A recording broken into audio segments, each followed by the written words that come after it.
Good day everyone, Harvey. My name is Anthony.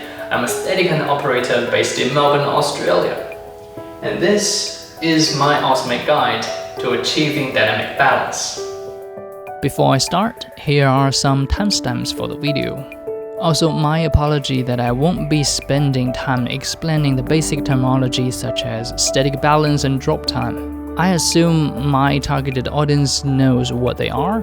This video is more focusing on how than what. Okay, without further ado, let's start. The first thing we need to do for sure is to mark the camera's center of gravity. What I usually do is to put a metal pole underneath the camera. You can get creative here. For example, you can use the leg of your C-stand or the edge of your mic liner. Well, do whatever you want as long as you don't risk damaging the camera. After that, put your camera on the top stage. My recommendation, if the configuration you are running with has the battery and monitor being almost on the same axis like this, then put the camera on with its center of gravity is roughly around the center of your post. If you are Ultra One owner or running with the configuration such as the battery is flipped down, then put the camera on with its center of gravity is roughly around the back of your post. Please note that it's totally fine if you ignore the recommendation and just simply put your camera on. The next thing you need to do is to determine where your monitor will be. Adjust accordingly to the shot you'll be doing, and from this point you don't really need to move it anymore. Now adjust your slide's drop time and get the slide in static balance simultaneously.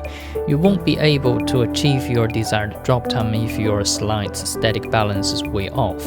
And you certainly won't be able to do the static balance at all if you don't have a slide bottom heaviness to begin with.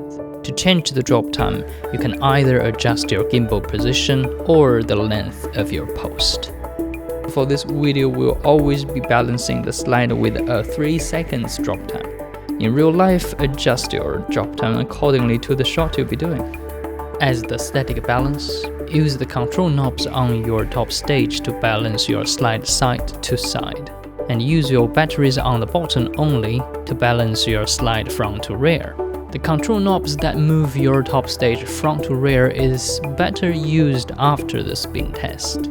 That is when you have somewhat an idea where your camera is supposed to be and you apparently need a finer control to move your camera. An important habit to get into here is the repeatable process of doing spin test, fine-tune camera position accordingly using the top stage control knobs, static balance using your bottom batteries, and repeat. We'll get to this soon enough.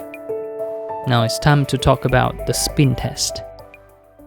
Now, the purpose of the spin test is to help you find a pivot point which you should align with the camera's center of gravity. Hypothetically, when we put our camera on the top stage, if its center of gravity just so happens to be right on that pivot point, then after what we just did with the static balance and all, the slide will be in perfect dynamic balance. However, that is hypothetically speaking. To make things more clear, let's have a closer look at our slide. Now here is our Steadicam slide and all the components that comes with it. When it spins in dynamic balance, it's a result of all sorts of things working together precisely. Gravity, inertia, mass, distance, so on and so forth. Fortunately, we don't need to keep tracking them all in order to get things working for us. We only need to know the basics.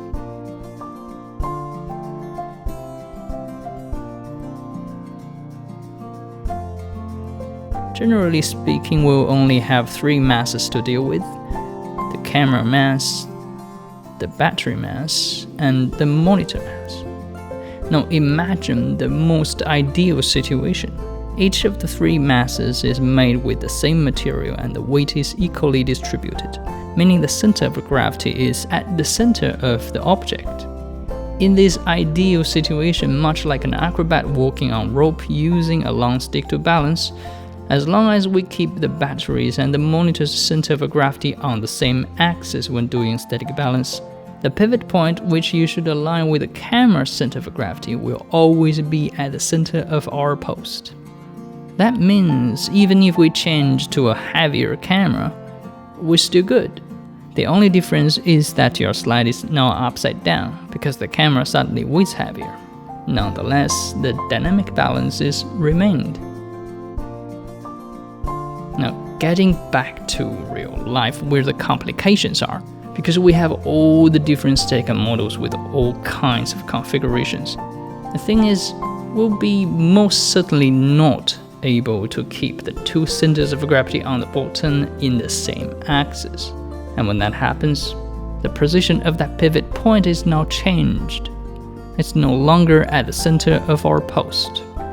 However, with the more experienced operators, they would normally have an idea where that new pivot point roughly is, because there is a pattern behind, rules to follow.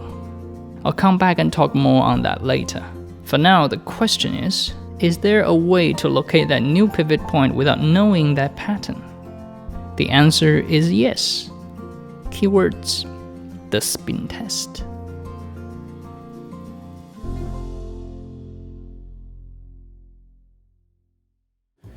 Now, for new operators that don't have any knowledge of knowing where that pivot point roughly is, and your camera center of gravity just so happens to be far away from it, what do you think is going to happen if we do a spin test?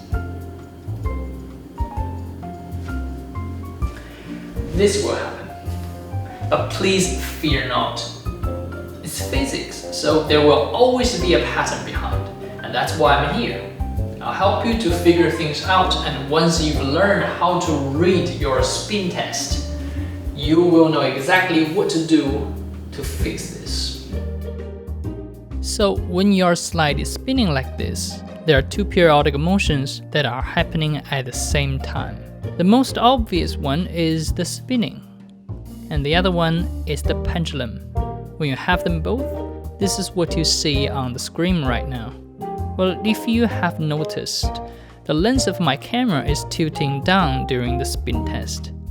Now, this is the spin test result telling me that my camera's center of gravity is behind the pivot point, and I should move my camera forward. And you probably have already guessed, if the lens is tilting up during the spin test, it means my camera's center of gravity is in front of the pivot point and I should move my camera backward. Yay, we solved the mystery! I wish I could say that. You see, there's a small catch. What I just showed you is unfortunately another ideal situation, because right now we are assuming the periods of those two periodic motions are synchronized. In other words, we are assuming the time it takes the slide to spin in 360 degrees and the time it takes the slide travels back to its original position when it starts the pendulum motion are using the same amount of time. In real life, this will not always be the case. You need to understand that the spinning motion was initiated by your hand and the pendulum motion was caused by your camera's center of gravity being away from the pivot point. You simply cannot precisely control how much force you give when you spin the slide and how far your camera's center of gravity is away from the pivot point. When the two periodic motions are out of sync, the test result will confuse you. Instead of the lens pointing up or down all the time, you might get a result of a lens pointing up first and then pointing down. To solve this little problem, all you need to do is to simply read your spin test at its very beginning, right after you initiate the spin. Because this is where both two periodic motions just started, and it has not yet become too irregular to affect the spin test result. Once you made your change, redo static balance, give another spin test, and repeat this process until you eventually achieve dynamic balance. Now, a sum up. Give a gentle spin to start the spin test. If the lens is tilting up, you should move your camera backward because the pivot point is behind your camera's center of gravity. If the lens is tilting down, you should move your camera forward because the pivot point is in front of the camera's center of gravity. Two things to take into consideration. First, as we discussed, the longer your slide spins, the chance of getting a confusing result becomes higher. Second, the better static balance you have before the spin test, the better, because the side-to-side and front-to-rear balance affects if the pendulum motion could ever happen on a flat surface diagonally. Now this time we have officially solved the mystery. Before I finish up the video, remember that I mentioned there is also a pattern behind the three masses. I'm going to put a video link here for you and down in the description area. This video is done by Steadicam master Chris Fawcett. He explains that pattern perfectly in that video, and it is definitely one of the knowledge worth having. So go ahead and have a look.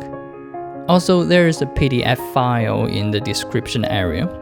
It is done by Steadicam master Holway. It has all the math behind dynamic balance. So if you would like to know and study, it's all there. Alright, this is it. Thanks very much for watching, and please leave a like if you find this video helpful. I'm just gonna play some footage in the background of my Steadicam spinning in dynamic balance. Thanks again. This is Anthony, and I'll see you next time.